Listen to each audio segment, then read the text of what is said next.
Hello hi అండి, welcome to Munendra గోగ్లాస్. ఇవాళ మన ఛానల్లో నేను చేస్తున్నటువంటి రెసిపీ పన్నీర్ కర్రీ ఎలా ప్రిపేర్ చేయాలో చూద్దాం. ముందుగా పన్నీర్ తీసుకొని పన్నీర్ ఇలా ముక్కలుగా కట్ చేసుకోవాలి. ఇలా ఈ సైజ్ చేసుకున్నానండి. మీరు ఇష్టం ఏ సైజ్ అయినా కట్ చేసుకోవచ్చు, మరి చిన్నగా చేయకండి. ఇలా ఒక బౌల్లో తీసుకొని అందులో కొద్దిగా ధనియా పౌడర్, కొద్దిగా గరం మసాలా, కొద్దిగా కారం, కొద్దిగా సాల్ట్ వేసుకొని ఇలా టోస్ట్ చేసుకొని బాగా కలుపుకోవాలి. ఇలా ఉప్పు కారం బాగా పట్టేలాగా పన్నీర్ ముక్కలకి బాగా కలపాలి.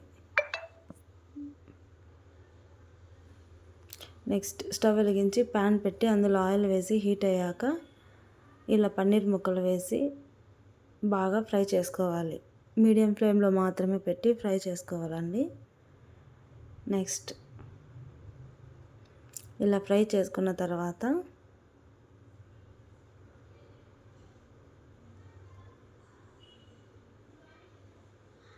ఒక బౌల్లో తీసుకొని పన్నీర్ ముక్కల్ని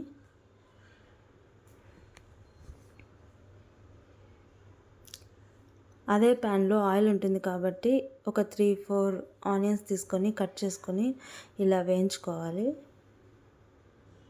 నెక్స్ట్ నేనైతే ఒక పెద్ద సైజు టమాటో తీసుకున్నానండి. చిన్నవైతే ఒక 3 వేయండి.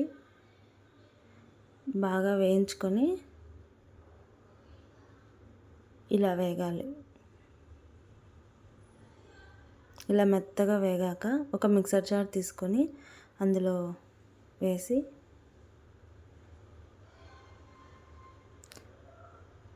మిక్సర్ జార్లో తీసుకున్న తర్వాత చల్లారాక కొద్దిగా చల్లార్చి ఇలా మెత్తగా పేస్ట్ చేసుకోవాలండి. చూడండి ఇలా. అదే ప్యాన్లో ఆయిల్ ఉంటుంది కాబట్టి కొద్దిగా ఆయిల్ యాడ్ చేసి 2 బిర్యానీ ఆకు, దాల్చిన చెక్క, లవంగం, సాహిజీరా కొద్దిగా వేసి వేయించి మీడియం ఫ్లేమ్లో మాత్రమే పెట్టాలండి. వేయించి నెక్స్ట్ మనం పేస్ట్ చేసుకున్నటువంటి ఆనియన్ టమాటో పేస్ట్ వేసి బాగా ఫ్రై చేయాలి. ఆయిల్ పైన తేలే వరకు ఫ్రై చేయాలండి. కొద్దిగా వేగితే చాలండి, ఎందుకంటే మనం ముందే ఆనియన్స్ టమాటో వేయించుకున్నాం కాబట్టి కొద్దిగా వేగితే చాలు.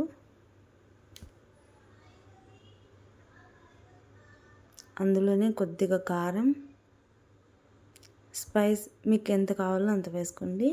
నెక్స్ట్ ధనియా పౌడర్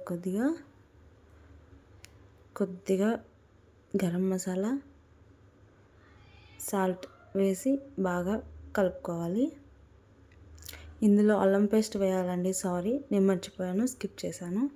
అందులో బాగా పుల్లని పెరుగు కాకుండా ఫ్రెష్గా తీసుకునేటువంటి పెరుగుని బాగా కలుపుకొని అందులో వేసి కలపాలి.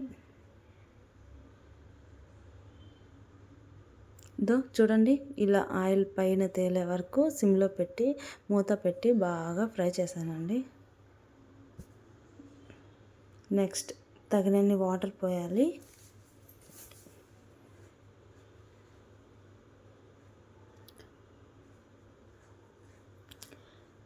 చూడండి మనకు తగినన్ని వాటర్ మాత్రమే పోయాలి. చూడండి ఈ విధంగా చాలు. నెక్స్ట్ ఇలా కొద్దిగా ఉడికేప్పుడు పన్నీర్ ముక్కలు తీసుకొని అందులో వేయాలి.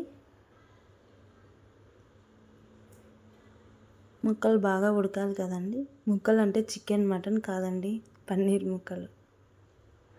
నెక్స్ట్ చూడండి ఎంత రుచిగా, ఎంత స్మెల్ వస్తుంది, చాలా బాగుందండి, టేస్టీగా.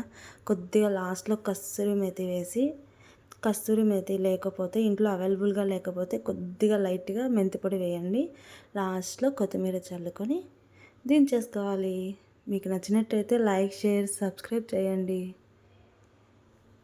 ఇలాంటి వీడియోలు మరెన్నో చేస్తాను. ప్లీజ్.